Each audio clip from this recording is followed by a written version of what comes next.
রাসূল করিম সাল্লাল্লাহু আলাইহি ওয়াসাল্লাম বলেছেন, আবু দাউদ শরীফের 4398 নম্বর হাদিস, রুফিআল কলামু আন সালাসা, তিন শ্রেণীর মানুষের জন্য আল্লাহ তাআলা কলমকে তুলে রেখেছেন। তিনজন ব্যক্তির আমলের কোনো দায় নেই।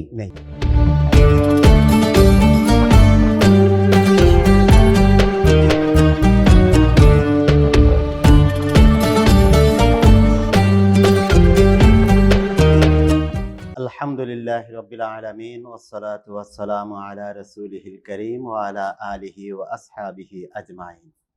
সুপ্রিয় দর্শক, দৈনিক আজাদী আলোক পত্রিকায় আপনাদের স্বাগতম জানাচ্ছি। আমি জসিমউদ্দিন মাহমুদ।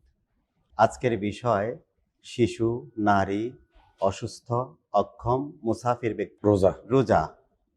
রোজা এ বিষয়ে কথা বলার জন্য আমাদের স্টুডিওতে উপস্থিত আছেন চট্টগ্রামের বিখ্যাত দ্বীনী শিক্ষা প্রতিষ্ঠান রাউজান দারুল ইসলাম কামিল মাদ্রাসার সম্মানিত অধ্যাপক, সহকারী অধ্যাপক, আরবি বিভাগ এবং পূর্ব নাসিরাবাদ শাহী জামে মসজিদের সম্মানিত খতিব, বিশিষ্ট লেখক, গবেষক আল্লামা আহমদুল্লাহ খান ফুরকান আল কাদেরী মুদ্দাজিল্লাহ আলী। আসসালামু আলাইকুম ওয়া রাহমাতুল্লাহ। ওয়া আলাইকুম আসসালাম ওয়া রাহমাতুল্লাহি ওয়া বারাকাতুহু। কেমন আছেন? আলহামদুলিল্লাহ, ভালো আছি। আপনি কেমন আছেন? আছি, আল্লাহর রহমত, শুকরিয়া।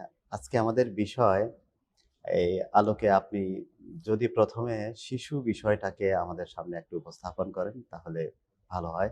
যেহেতু রমজান, শিশুরাও রোজা রাখার ক্ষেত্রে অনেকটা এগিয়ে আমাদের সাথে প্রতিযোগিতা দিয়ে। এই ক্ষেত্রে আপনি ইসলামী শরীয়ত থেকে কি বলবেন? আলহামদুলিল্লাহ ওয়াসসালাতু ওয়াসসালামু আলা রাসূলিল্লাহ ওয়া আলা আলিহি ওয়া আসহাবিহি আজমাইন।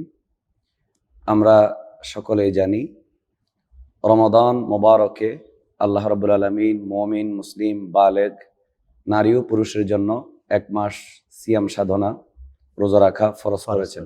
নারীরা যদি তাদের যেই মাসিক ঋতুবর্তী হওয়া, এটি হওয়ার 11 থেকে আগে 13 প্রায় এর আগে তারা শিশু অবস্থায় থাকে। আর যদি তাদের ওই অসুস্থতা, যেটি ঋতুবর্তী হওয়া, এটা যদি শুরু হয় তখন তাদের জন্য নামাজ এবং রোজা ফরজ হয়।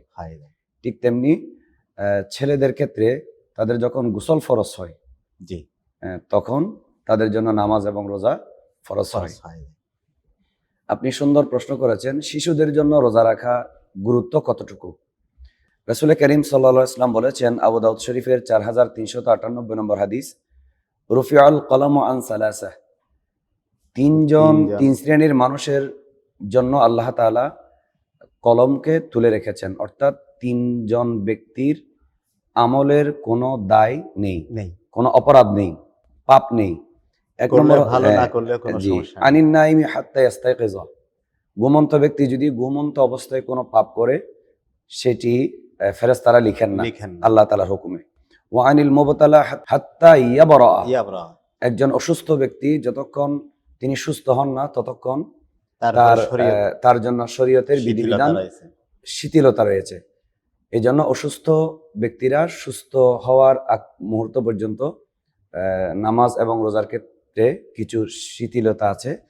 তারপরে ওয়া আনিস সাবী হাত্তা ইয়াকবুরা, একজন শিশু নাবালেগ বালেগ হওয়ার পূর্ব পর্যন্ত তিনি রোজা না রেখে থাকতে পারবেন।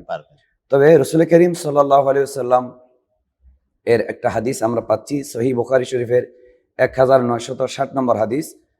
হযরতে রুবাই বিনতে মুআউযিজ রাদিয়াল্লাহু তাআলা আনহা তিনি বলছেন, ফাকুন্না নাসুমুহু বাদু ওয়া নুসাফিমু সিবিয়ানানা, আমরাও যদিও এই হাদিসটা আশুরা রোজার ক্ষেত্রে, হযরতে রুবাই বিনতে হারিস মুআউযিজ রাদিয়াল্লাহু তাআলা আনহা বলছেন, আমরা আশুরায় আমরা মহিলারা রোজা রাখতাম এবং ওয়া নুসাফিমু সিবিয়ানানা, আমাদের শিশুদেরকেও রোজা রাখতাম, তাদেরকেও রোজা রাখার জন্য আমরা প্রশিক্ষণ দিতাম।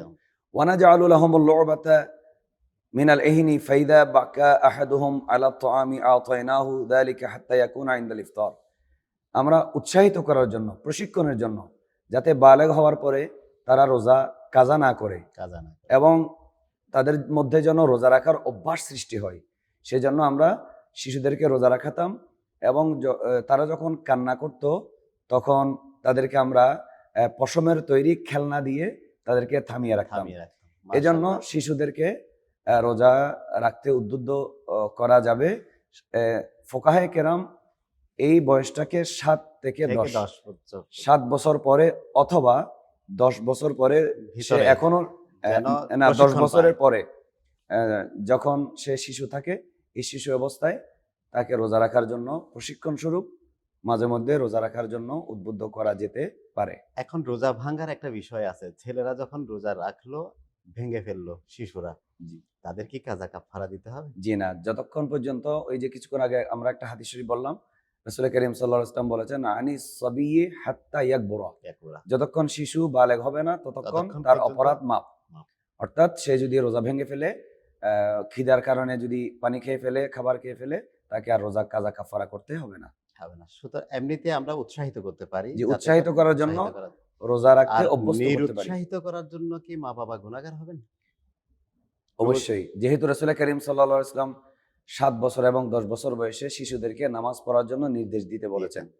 আর হাদিস শরীফে আমরা পাচ্ছি রাসূল করিম সাল্লাল্লাহু আলাইহি ওয়াসাল্লামের সাহাবীরাও শিশুদেরকে রোজার জন্য অভ্যস্ত করতেন।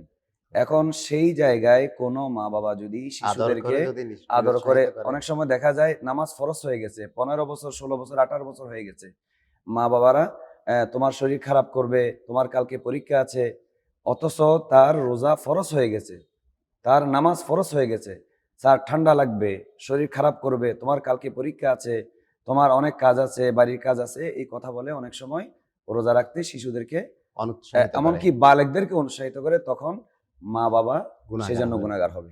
আরেকটা বিষয়, নারীদের তো বিভিন্ন একটা সময় আছে, যেমন হায়েজের সময়, নিফাসের সময়, ইস্তেহাজার সময়। তো এই সব সময়ে নারীরা কিভাবে রোজা রাখবে? এ ব্যাপারেও ইসলামের মধ্যে সুস্পষ্ট বিধান আছে। রাসূল করিম সাল্লাল্লাহু আলাইহি ওয়াসাল্লাম এর স্ত্রী, আমাদের সকলের মা আয়েশা সিদ্দিকা রাদিয়াল্লাহু তাআলা আনহা বর্ণনা করছেন, তিরমিজি শরীফের 787 নম্বর হাদিস, হযরতে মা আয়েশা সিদ্দিকা রাদিয়াল্লাহু তাআলা আনহা বলেন, কুন্না নাহিদু আলা আহাদি রাসূলিল্লাহি সাল্লাল্লাহু আলাইহি ওয়াসাল্লাম সুম্মা নাথুর, আমরা নবী করিম সাল্লাল্লাহু আলাইহি ওয়াসাল্লামের যুগে যখন ঋতুবর্তী হতাম, আমাদের যখন হাইজ হতো, এরপরে আমরা পবিত্র হতাম। পবিত্রতা। ফায়ামুরুনা বিকদাইস সিয়াম ওয়া লা ইয়ামুরুনা বিকদাইস সালাত, যখন আমরা এই হাইজ অবস্থায়, নিফাস অবস্থায় রোজা না রাখতাম, যেহেতু হাইজ অবস্থায় নামাজ পড়া যেমন নিষিদ্ধ, জি, রোজা রাখাও নিষিদ্ধ, কিন্তু রাসূল করিম সাল্লাল্লাহু আলাইহি ওয়াসাল্লাম আমরা সুস্থ হওয়ার পর, পবিত্র হওয়ার পরে রোজা কাজা করার জন্য নির্দেশ দিতেন, নামাজ কাজা করার জন্য নির্দেশ দিতেন না। এই জন্য কোনো নারী যদি রমাদানুল মোবারক মাসে হাইজে আক্রান্ত হয়, তিনি রোজা রাখবেন না, পরবর্তীতে একটি রোজার জন্য একটি রোজা কাজা করে দিবেন। এখানে আরেকটা বিষয় আছে, নারীদের তো দুধ খাওয়াতে হয় বাচ্চাদেরকে। দুধ জি। খাওয়ালে কি রোজা ভাঙে? যে দুধ খাওয়ানোর কারণে রোজা ভাঙার এই ধরনের কোনো নিয়ম নীতি হাদিস বর্ণনা কোথাও নেই।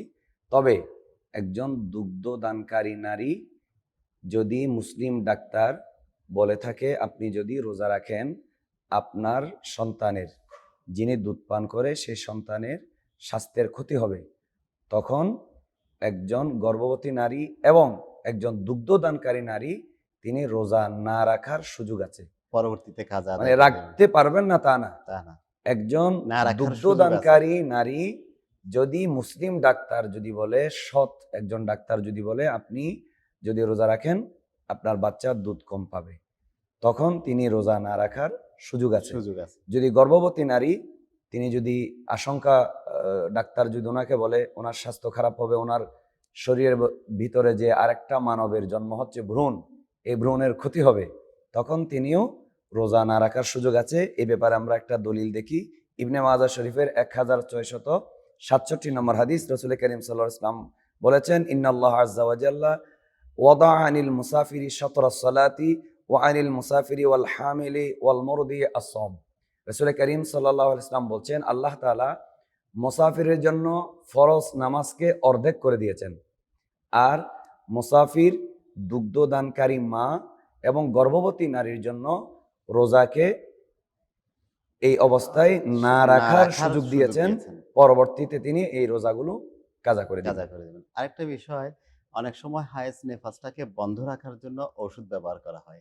এটা যদিও সরাসরি হায়েজ নেফাস বন্ধ রেখে রোজা রাখার বিধান সম্পর্কে কোরআন এবং হাদিসের সুস্পষ্ট দলিল নেই, কিন্তু চিকিৎসা বিজ্ঞানীরা বলে থাকেন যদি কোনো নারী স্বাভাবিক প্রতি মাসে যে প্রক্রিয়া, তার ঋতুবর্তী হওয়া, হাইজ হওয়া, এটি আল্লাহ রাব্বুল আলামিনের এটা স্বাভাবিক প্রকৃতিগত একটি বিষয়। উনি যদি কৃত্রিমভাবে ওষুধ সেবনের মাধ্যমে সেটি বন্ধ রাখেন, তাহলে উনি রোজা রাখলে রোজা হয়ে যাবে, কিন্তু অধিকাংশ চিকিৎসাবিদরা বলছেন এটি নারীর স্বাস্থ্যের জন্য ক্ষতিকর। আরেকটা বিষয়, নারী অনেক সময় দেখা যায় রমজানেও লিপস্টিক দেয়, নেল পলিশ দেয়, এই ধরনের অনেক রকম সাজগোজ করে। কতটুকু সাজগোজ রমজান সময়ে বৈধতা পেতে পারে? আসলে নারীদের সাজগোজ তো শুধুমাত্র তাদের যে সমস্ত পুরুষদের মধ্যে যাদের সামনে তার চেহারা প্রদর্শন করা বৈধ, এটি সূরা নূরের মধ্যে স্পষ্টভাবে আছে, ওয়ালা ইউবদিনা জিনাতাহুন্না, তারা তাদের সৌন্দর্য প্রকাশ করবে না। কাদের কাছে প্রকাশ করতে পারবে একটা সিরিয়াল তালিকা কোরআন কারীমের মধ্যে আছে, ইল্লা লিবুলাতিহিন্না, এইভাবে একটা সিরিয়াল আছে। এজন্য নারীরা পরপুরুষের সামনে যেখানে তার সুন্দর চেহারা প্রদর্শন করা নিষিদ্ধ, সেখানে লিপস্টিক দেওয়া বা নেইল পলিশ দেওয়া তো অবশ্যই নিষিদ্ধ, কিন্তু রমজান মাসে যদি তিনি তার ঘরের ভিতরে তার স্বামীর সামনে লিপস্টিক দেন, তাহলে ওনার রোজার ক্ষতি হবে না। তবে যেই লিপস্টিক এবং নেল পলিশের কারণে ওনার যেই সমস্ত অঙ্গ ধৌত করা ফরজ উযুতে এবং গোসলে, ওই জায়গায় যদি তার এমন পেইন্ট, এমন রং লাগে যাতে ওনার ত্বকের মধ্যে ত্বক ভিজবে না, ওযুর ফরজ এবং গোসলের ফরজ এবং ওযুর ফরজ আদায় হবে না, তখন ওই ধরনের রং ব্যবহার করা শুধু রমজান মাসে নয়, সব সময়ের জন্য নিষেধ, নারীদের জন্য হারাম। আর আমরা জানি একজন নারী যদি মারা যায়, তার হাতে যদি নেল পলিশ থাকে, জি, তাকে গোসল করানোর সময়ও নেল পলিশ তুলে ফেলতে হয়। জি, সুতরাং এইরকম একটা গুরুত্বপূর্ণ বিষয় আমরা অবশ্যই ফলো করা আমাদের মা বোনরা প্রত্যেকেরই উচিত। জি, তো সেই জায়গা থেকে আরেকটা বিষয় আমরা জানতে চেষ্টা করব, পবিত্র রমজানকে নারীরা যে সেবা দিতে গিয়ে অনেক সময় রমজানকে যথাযথভাবে ওনারা বাস্তবায়ন করতে কঠিন পর্যায়ে পড়ে, যেমন রান্না বান্না থেকে শুরু করে সব কিছুতে অনেক সময় লবণ কতটুকু হয়েছে এটাও দেখতে হয়। জি, তো জিহ্বার আগায় দিয়ে লবণ দেখা, এইরকম একটা অবস্থা থেকে নারীরা রোজাটাকে কতটুকু পারছে কিংবা পারছে না? যে নারীরা আমাদের বাংলাদেশের সামাজিক অবস্থার আলোকে নারীরা রমজান মাসে বিশেষ কিছু কাজ করে থাকেন, পরিবারের দায়িত্ব পালন করে, রান্নাবান্না করেন, সে কারণে তারা আল্লাহ রাব্বুল আলামিনের কাছে অবশ্যই সওয়াব পাবেন, অবশ্যই ওনারা নেকি পাবেন। তবে আমাদের পুরুষদেরকেও খেয়াল রাখতে হবে যাতে এই কাজগুলো তাদের জন্য বোঝা হয়ে না পড়ে, যেন সহযোগিতা। রাসূল করিম সাল্লাল্লাহু আলাইহি ওয়াসাল্লাম নিজেই উম্মাহাতুল মুমিনিন তার পবিত্র স্ত্রীগণকে ঘরের কাজে সহযোগিতা করেছেন বলে আমরা সহিহ হাদিসে বর্ণনা পাচ্ছি। আরেকটা বিষয়, নারী তো জানলাম আমরা, কিন্তু অসুস্থ এবং অক্ষম ব্যক্তি যেটা, এই ব্যাপারে আপনি কি বলবেন? সূরা বাকারার 184 নম্বর আয়াতে স্পষ্টভাবে আল্লাহ তাআলা বলছেন, ফামা কানা মিনকুম মারিদান আও আলা সাফারিন ফাইদ্দাতুম মিন আইয়ামিন উখর। আল্লাহ তাআলা বলছেন, তোমাদের মধ্যে কেউ যদি সফর অবস্থায় থাকে এবং অসুস্থ থাকে, তাহলে তিনি এই সফর থেকে ফিরে আসার পরে এবং তিনি অসুস্থ অবস্থা থেকে সুস্থ হওয়ার পরে রোজাগুলো কাজা করবেন। আচ্ছা, এই সুযোগ ইসলামের মধ্যে আছে। না পারে, ওই রকম অক্ষম হয় যে আর সুস্থ হবে না, এই ব্যাপারেও এই একই আয়াতে সূরা বাকারার 184 নম্বর আয়াতে আল্লাহ তাআলা বলছেন, ওয়া আলাল লাযিনা ইউতিকুনাহু ফিদিয়াতুন তুআমু মিসকিন। কেউ যদি এমন বৃদ্ধ বা এমন অসুস্থ অক্ষম হয়ে গেছেন, তিনি অসুস্থ অবস্থা থেকে আবার পুনরায় সুস্থ হয়ে রোজাগুলো কাজা করবেন, সেই সুযোগ ওনার নেই। তখন উনি কি করবেন? উনি পরবর্তীতে রমজান মাসে বা রমজানের পরে একটি রোজার জন্য একজন মিসকিনের একদিনের খাবারের টাকা খাবার খাওয়াবেন, অথবা সেই পরিমাণ অর্থ তিনি দিয়ে দিবেন। তবে মনে রাখতে হবে এটা যেন নিম্নমানের না হয়, তিনি যে স্ট্যান্ডার্ড যেই খাবারগুলো খান সেই মানের খাবার একজন মিসকিনকে খাওয়ানোর চেষ্টা করতে হবে। অনেকে বলে থাকে একজনের রোজার বদলা আরেকজন রোজা রেখে দিলে কেমন হয়? না, রোজার কোনো বদলা নেই। বদলা নেই। হজের বদলি হজ আছে, আবার রোজার অনেকে কোনো বদলি নেই। আবার অনেকে অসুস্থতা আমি পারতেছি না এই কথা বলেও অনেকে সক্ষম ব্যক্তি ফিদিয়া দিয়ে বাঁচতে চায়। না, এটা স্পষ্টভাবে আছে ওয়া আলাল্লাযীনা ইউতিকুনাহু, অর্থাৎ যিনি কোনো অবস্থাতেই অসুস্থ অবস্থা থেকে সুস্থ হয়ে রোজা রাখার সুযোগ নেই, তার জন্য এই শুধুমাত্র ফিদিয়াটা। তিনি ফিদিয়া এই দিবেন। আয়াতের তাফসিরে এটা স্পষ্টভাবে আছে। কিন্তু যিনি সাময়িকভাবে কিছুক্ষণের জন্য অসুস্থ হয়েছেন, অথবা ওনার এমন ডায়াবেটিস হয়েছে বা এমন অসুস্থতা হয়েছে, ডাক্তার বলছে উনি চাইলে রোজা রাখতে পারেন।